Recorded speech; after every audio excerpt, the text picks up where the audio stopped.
रात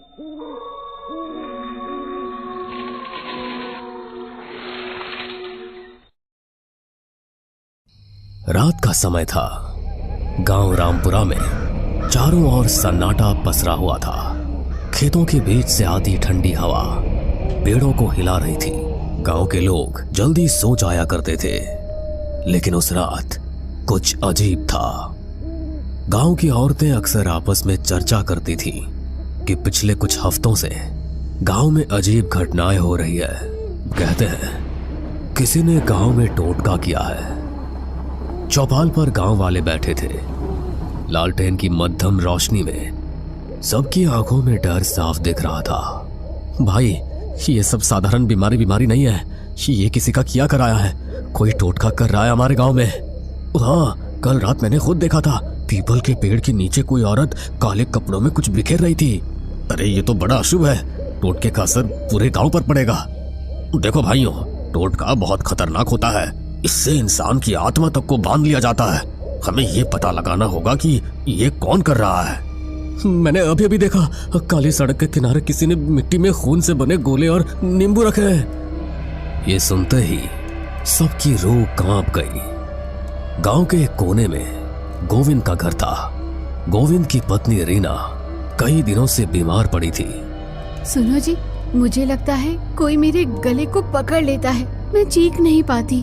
अरे ये कैसा वहम पाल लिया है तुमने? मैं तो पास ही लेटा रहता हूँ। नहीं जी, ये वहम नहीं है। कल रात मैंने साफ देखा, कोई परछाई मेरे सिरहाने खड़ी थी और उसके हाथ में खोपड़ी थी। अगले दिन सुबह गांव के तालाब के पास बच्चे खेलने गए तो उन्होंने देखा कि किनारे पर कई नींबू, कोयले की राख और लाल धागों में बंधी हड्डियां पड़ी थी। बच्चों ने शोर मचाया और गांव के लोग इकट्ठा हो गए। अरे देखो, ये तो साफ टोटके की निशानी है। अरे अब तो कोई शक ही नहीं बचा। कोई हमारे गांव को बर्बाद करना चाहता है। आज रात मुझे पूजा करनी होगी, वरना इसका असर और बढ़ जाएगा। उस रात गांव के लोग डर से जल्दी जल्दी अपने घरों में बंद हो गए। अचानक हवा तेज चलने लगी। नीम और पीपल के पेड़ जोर जोर से हिलने लगे। बचाओ, कोई मुझे खींच रहा है। गोविंद ने उसे कसकर पकड़ लिया, लेकिन उसने देखा कि रीना का शरीर अपने आप दरवाजे की ओर खिंच रहा है, जैसे कोई अदृश्य ताकत उसे घसीट रही हो। पंडित जी, कोई जल्दी आइए, रीना को बचाइए। गोविंद की चीख सुनकर आधी रात में गांव के कई लोग दौड़े आए। रीना जमीन पर तड़प रही थी।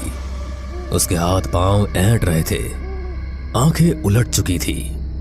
हे भगवान, ये औरत तो भूत प्रेत से ग्रसित लगती है। नहीं, ये सब उसी टोटके का असर है। पंडित तुरंत मंत्र पढ़ते हुए कमरे में आए। इसे कसकर पकड़ लो, किसी भी हालत में इसे बाहर मत जाने देना। गोविंद और दो गांव वालों ने रीना को कसकर पकड़ा। पंडित जी ने मंत्रोच्चारण शुरू किया। अचानक लालटेन की लौ जोर से कांपने लगी।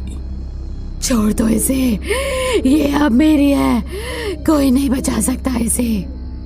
इसी बीच गांव के चौकीदार ने बताया कि उसने कई बार रात को काली साड़ी पहने एक औरत को पीपल के पेड़ के नीचे देखा है। मैंने देखा, वो औरत राख और नींबू से गोला बनाती है और उसमें हड्डियां गाड़ देती है। लेकिन कौन हो सकती है वो? सुना है पास वाले गांव की जगनी चाची टूने टुटके कर दी है। कहीं वही तो नहीं? हो सकता है, लेकिन बिना सबूत किसी पर इल्जाम मत लगाओ। हमें खुद जाकर देखना होगा। उस रात पंडित जी, गोविंद, रामलाल और गफूर, 4 लोग लालटेन लेकर पीपल के पेड़ की ओर निकले।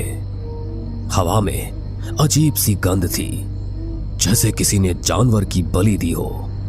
पेड़ के नीचे पहुंचते ही सबके कदम रुक गए। जमीन पर राख, नींबू और खून से बनी आकृतियां पड़ी थी और बासी मिट्टी में गड़ी एक मिट्टी की गुड़िया मिली, जिसमें रीना का नाम लिखा हुआ था। ये तो मेरी बीवी का नाम है।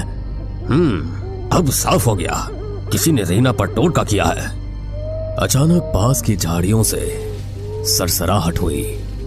सबने देखा काली साड़ी पहने एक औरत झुककर कुछ बुदबुदा रही थी। उसके हाथ में एक मिट्टी का घड़ा था। वही है, वही औरत। वो औरत फटाफट अंधेरे में गायब हो गई। अगली सुबह गांव में ये खबर फैल गई। ये टोटका अगर बढ़ गया तो पूरा गांव तबाह हो जाएगा। हमें उस औरत को पकड़ना होगा। बेटा, लेकिन ये काम उतना आसान नहीं है। इधर रीना की हालत और बिगड़ गई। वो कई बार अपने आप घर से बाहर निकलने लगती, जैसे कोई अदृश्य ताकत उसे बुला रही हो। उस रात श्यामू ने बताया कि उसने तालाब किनारे उस औरत को देखा। उसकी हंसी सुनकर मेरी आत्मा कांप गई। वो बोली, रीना अब मेरी होगी, उसकी आत्मा मैं ले जाऊंगी। लोगों को अजीब परछाइयां दिखाई देने लगी थी। पंडित शंकर दयाल ने चौपाल पर सबको इकट्ठा करके कहा, सब लोग मेरी बात ध्यान से सुनो। इस गांव पर काले जादू का साया है। पर पंडित जी, हमें क्या करना होगा? हमें उस औरत को पकड़ना होगा जो टोटका कर रही है। लेकिन याद रखना, उसकी नजर से मिलते ही आदमी पागल भी हो सकता है। इधर रीना की हालत बहुत खराब हो गई। उसका शरीर दिन ब दिन कमजोर होता जा रहा था। उसके चेहरे पर अजीब किस्म के निशान उभरने लगे। कभी वो पागलों की तरह हंसती तो कभी जोर जोर से रोती। तुम सब नहीं बचा पाओगे मुझे, मैं तो उसी की हूँ, वो मुझे बुला रही है। गोविंद डर कर पीछे हट गया। हे भगवान, मेरी बीवी को बचा लो। उस रात चौकीदार ने फिर काली साड़ी वाली औरत को देखा। उसने तुरंत गांव वालों को खबर दी। पंडित जी, गोविंद, गफूर और रामलाल लालटेन लेकर उस ओर भागे। तालाब के किनारे चांदनी रात में वो औरत खड़ी थी। उसके हाथ में मिट्टी का घड़ा। वो अजीब मंत्र पढ़ रही थी।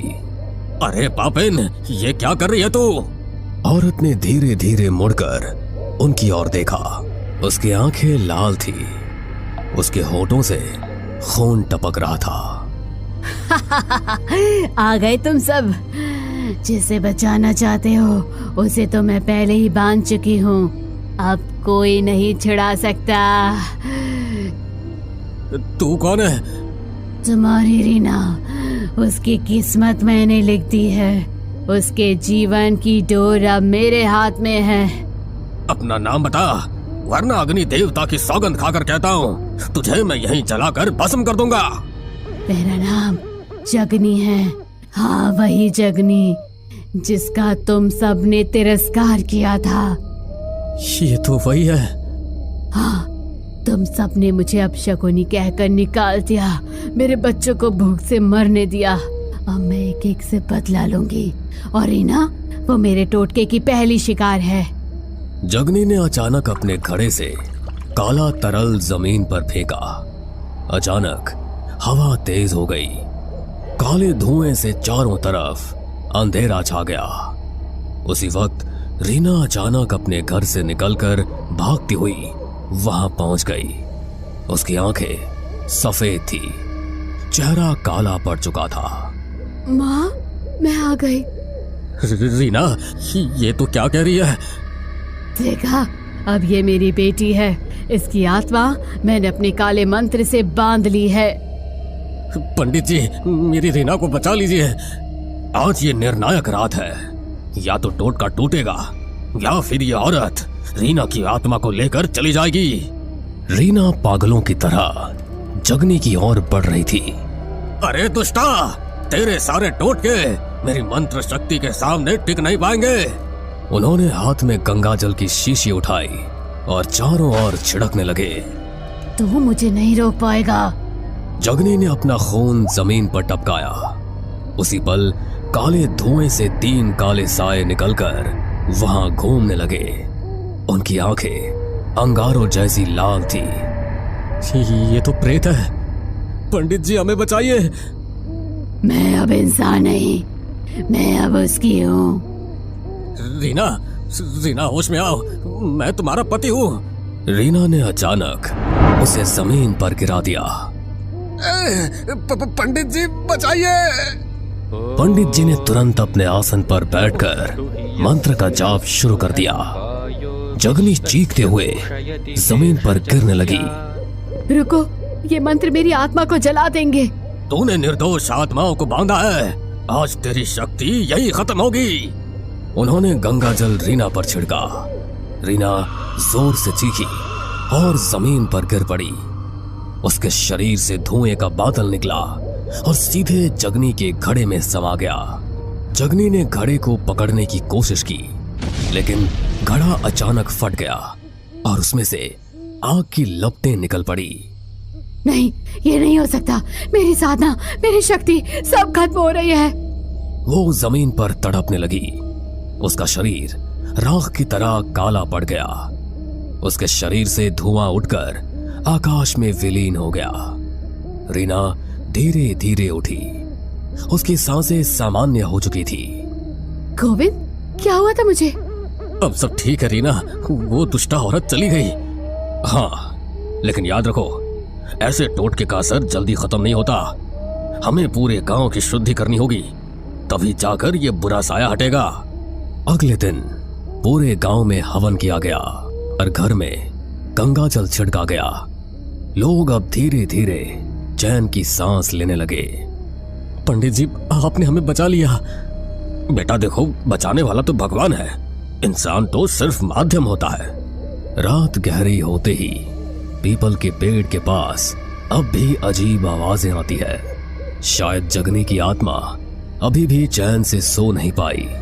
गांव वाले उस जगह से गुजरते हुए आज भी कांप जाते हैं। हमें पूरा यकीन है दोस्तों कि आप लोगों को ये कहानी जरूर पसंद आई होगी। अगर आपके साथ भी कुछ ऐसे अनकहे किस्से हो चुके हैं तो प्लीज हमारे साथ शेयर करें। हम जरूर अपने चैनल पर उनको दिखाएंगे। हमारी ईमेल आईडी नीचे डिस्क्रिप्शन बॉक्स में दी गई है, तो प्लीज हमारे वीडियो और चैनल को शेयर एंड सब्सक्राइब करें और बने रहे हमारे साथ ऐसे ही अनकहे किस्से और कहानियां सुनने के लिए।